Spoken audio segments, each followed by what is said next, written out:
Stage or to the projector, whichever.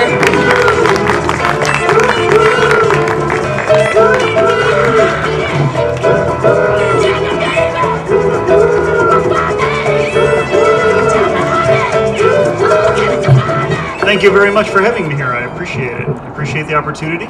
Aaron is going to be assisting me this evening running the film strip projector.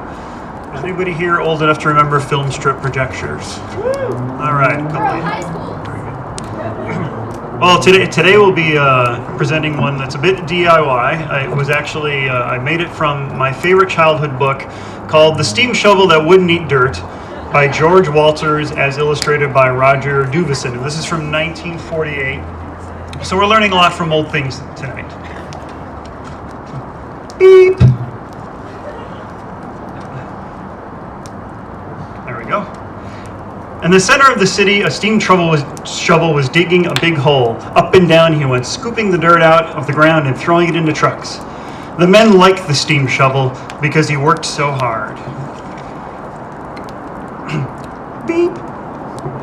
The men called the steam shovel Steve, and they talked to him as if he were a person. "Don't work so fast," they would say to him. No matter what they said, Steve kept on working as fast as he could. He was happiest when he was digging up dirt. Beep. Let's see. He worked harder whenever people walked past. He liked to show off for them. Beep. "The steam shovel really eats up that dirt," they'd say. Steve heard them say it so much he began to say it himself. "Eat up that dirt, Steve. Eat up that dirt." Beep. One day a boy came past with his grandmother. He saw Steve and the men at work. "Why are they digging that big hole?" he asked his grandmother. "So they can build a big building," his grandmother said. "Will it be a tall building?" "Yes, it will be a very tall building," his grandmother answered. The boy looked at the man sitting on top of Steve. Beep. "I think I would like to be a steam shovel," the boy said to his grandmother. "I don't think you'd like that at all, because steam shovels eat dirt. You don't like dirt." "That's right," the boy agreed. "Steam shovels are dirty old things, aren't they?" Beep. Steve was upset. He had never heard anyone say that a steam shovel was a dirty old thing before. He felt sad. For the first time in his life, Steve didn't want to work anymore. The boy had spoiled his fun. He suddenly let out a load of dirt that was in his mouth, and it flew on the men below him. The men yelled at the man on top of Steve. "I'm not doing anything," Joe answered. Steve did that. The people on the streets... "I must look for some bread and butter and apples," said Steve. The people on the streets screamed. Beep. There we go. The policeman yelled, "Get that steam shovel back where it belongs." "I can't make him stay where he belongs," Joe said. "That's what I'm looking for," Steve said to himself. Beep. He stuck his neck out. Baskets of apples.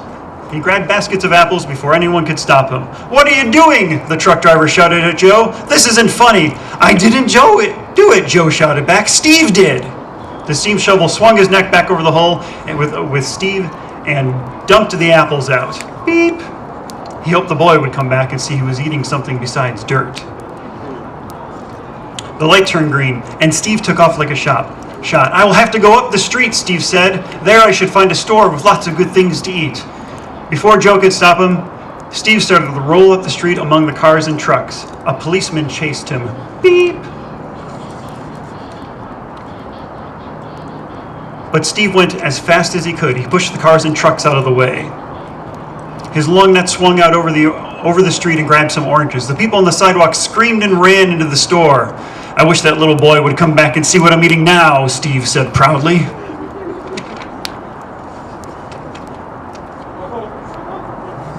Ooh, we're one ahead. Sorry. Steve said to himself, "Now I'd like to try bread and butter." He looked around him. He didn't see any bread or butter anywhere, so he rolled up the street.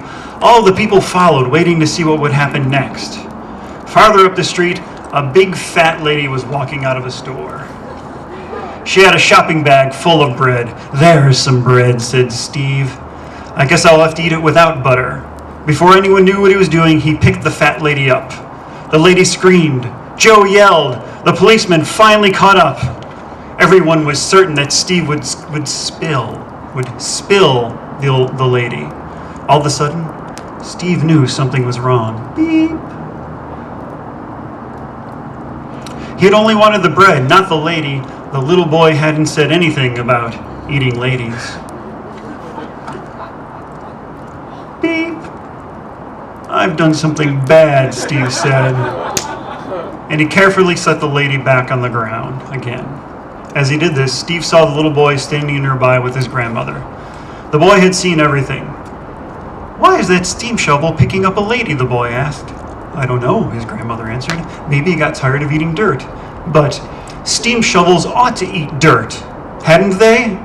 "Yes, that's what they're made for. Boys eat bread and butter and apples, and steam shovels eat dirt." "Then I couldn't be a steam shovel, and a steam shovel couldn't be me." "That's right," grandmother told the boy. Steve listened to all that, and suddenly he felt much better. Beep. So Steve pretended to listen to the scolding which Joe and the policeman and the lady gave him. And when they were done, he turned around and went back to the hole. And as far as anyone knows, he never ate anything except dirt since that time. Thank you. So I think we've learned something about table etiquette and maybe a little something about where we belong in this life and where we should stay and not try to achieve above our stations. Thank you.